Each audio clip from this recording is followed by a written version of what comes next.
What do you do when you get 2 years' notice before the world runs out of food? Most people panic. Joseph made a plan. Genesis 41 gives you the strangest job interview in history. A forgotten prisoner walks in, reads a king's mind, and walks out running a nation. No resume. No references. Just 2 dreams nobody else could crack.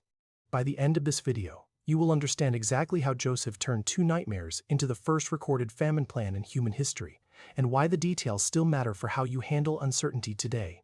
Stick around, because the ending of this chapter changes the direction of the entire Bible story. Genesis 41 sits near the end of the book of Genesis, inside the larger Joseph story. Moses is credited as the writer, working from older family records passed down through generations. The audience was the nation of Israel, learning where their ancestors came from and why they ended up living in Egypt. By this point, Joseph has already been sold by his own brothers, falsely accused inside Potiphar's house, and forgotten in an Egyptian prison for 2 full years. 2 years is a long time to sit in the dark waiting on a promise. Everything is about to flip. Pharaoh has a dream. 7 fat, healthy cows come up out of the Nile River. Then 7 thin, sickly cows come up after them. The thin cows eat the fat cows. Pharaoh wakes up confused, falls back asleep, and dreams again. This time 7 full, healthy heads of grain grow on a single stalk. Then 7 thin heads, scorched by wind, grow beside them. The thin heads swallow the full ones whole. Pharaoh wakes up a second time, and now he is rattled. In ancient Egypt, a dream from the gods counted as a serious warning, especially for a king. The Nile was the entire economy of Egypt, so cows and grain in a dream were never random simples, pulled from nowhere. They pointed straight at the 2 things Egypt depended on to survive. Every farmer in the kingdom depended on that river flooding on schedule every single year. So Pharaoh calls every magician and wise man in the kingdom. Genesis 41 verse 8 says, none of them had an answer for Pharaoh. The most trained minds in Egypt come up completely empty. Their failure sets up the entrance of someone nobody in the palace has thought about in 2 years. The king's cupbearer suddenly remembers something. 2 years earlier, he sat in prison with a young Hebrew slave who correctly read his dream. At the time, that same cupbearer promised to remember Joseph once he was restored, then forgot him the moment life got easy again. Now, standing in front of a rattled king, guilt jogs his memory. He tells Pharaoh about Joseph. Guards pull Joseph from the dungeon, shave him, change his clothes, and rush him in front of the king, all in the same afternoon he expected to spend forgotten in a cell. Notice the shave and the fresh clothes for a second. Egyptian custom expected a clean appearance in front of royalty.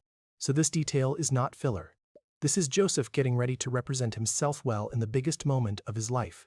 Pharaoh describes both dreams. Joseph gives an answer that still stuns readers today. Genesis 41 verse 32 has Joseph explain that the dream came twice because the outcome was already fixed by God, and God would soon bring it about. Joseph says both dreams mean the same thing. 7 years of enormous harvest are coming to Egypt. Then 7 years of brutal famine will follow, wiping out the memory of the good years. One message, told 2 different ways. That repetition was not decoration. Repetition, inside Bible dreams, works as a signal of certainty. Notice something else here. Joseph never asks for a reward before he speaks. He answers the king honestly first, and the promotion comes later, as a result, not as a condition. That order matters more than people give it credit for. Joseph does not stop at reading the dream. He hands Pharaoh a full plan, uninvited. Genesis 41 verse 33 records Joseph telling Pharaoh to find a discerning and wise man and place him over the land of Egypt. Joseph suggests storing 20% of the harvest every single year during the 7 good years. Store enough during the strong years, and the weak years stop being a disaster. That is the whole strategy in one sentence. Here is why this matters far outside ancient Egypt. A good season rarely feels like a warning. When money comes in, when health stays strong, when a relationship feels steady, the normal response is comfort, not preparation. Joseph read the abundance correctly. He treated the good years as a countdown, not a reward. Think about a paycheck. Spend every dollar the day you get it, and one slow month wrecks you. Set some aside during the strong months, and a slow month turns into a manageable dip instead of a full-blown disaster that costs you sleep, relationships, and options. The same pattern shows up with health, with relationships, with anything good that feels permanent while it lasts. A business owner who saves during a strong quarter survives a weak one without panic, while a competitor who spends every profit the moment it lands ends up scrambling for a loan. A student who studies steadily through an easy semester survives a brutal final exam without falling apart because the work already happened weeks before the pressure showed up. Joseph applied this exact principle at national scale, 4,000 years before anyone read a book on financial planning. People often ask why Pharaoh, a foreign king loyal to his own gods, would trust advice from a Hebrew prisoner with no standing at court. The text gives a clue. Genesis 41 verse 38 shows Pharaoh asking his officials whether they could find another man carrying the Spirit of God the way Joseph did. Pharaoh recognized a source of wisdom that did not come from Egyptian training, and rather than dismissing something unfamiliar, he acted on it immediately. Results convinced him, not credentials. That willingness to trust an outsider based on substance alone says as much about Pharaoh as it does about Joseph. Another common question: why promote Joseph straight to second in command instead of a smaller, safer role?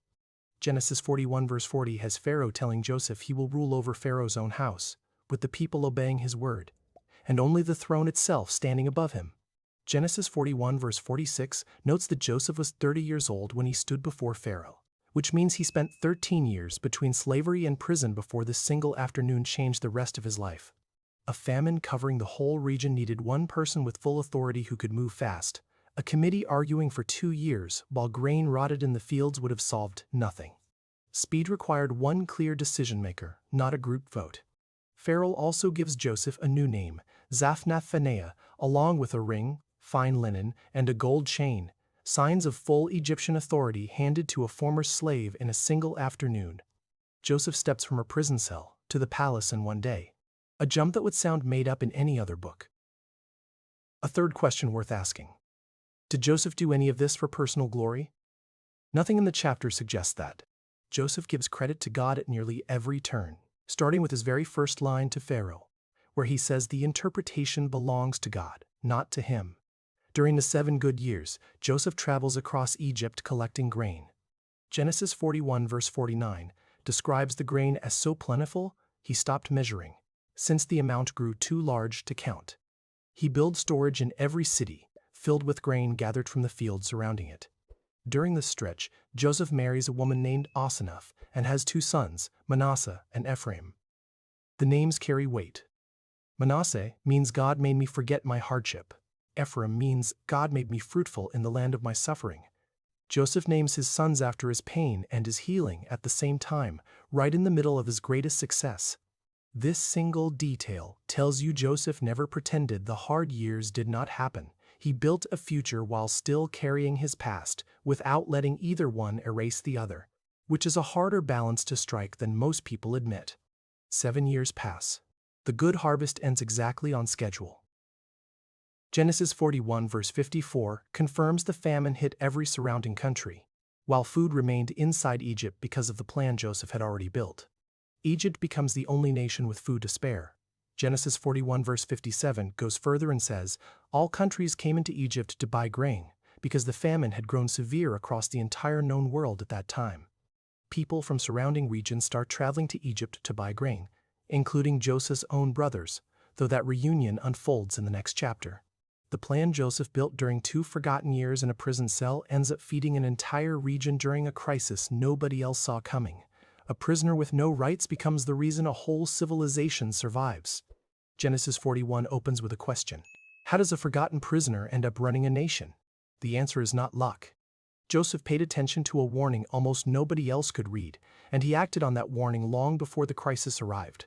He turned 2 strange dreams into food for millions of people. The confusion from the start of this video is now resolved. Joseph rose to power because he prepared for a future season while everyone else stayed comfortable in the current one. Ask yourself which season you are living in right now, a season of harvest or a season of famine, because the answer changes what you should be doing today. If harvest season is here, the lesson is simple: store something before you need it. If famine season is here, the lesson is different. Remember that Egypt's famine ended, and so will yours. Read Genesis 41 yourself this week before the next lesson drops. Watch for the small details we did not cover today, especially the ring, the chain, and the new name Pharaoh gives Joseph. Drop a comment and tell me what season of your life feels like the 7 good years right now. Subscribe if you want next week's lesson the moment it goes live, because the Joseph story only grows bigger from here, and the brothers who sold him are about to walk straight into his throne room without recognizing him.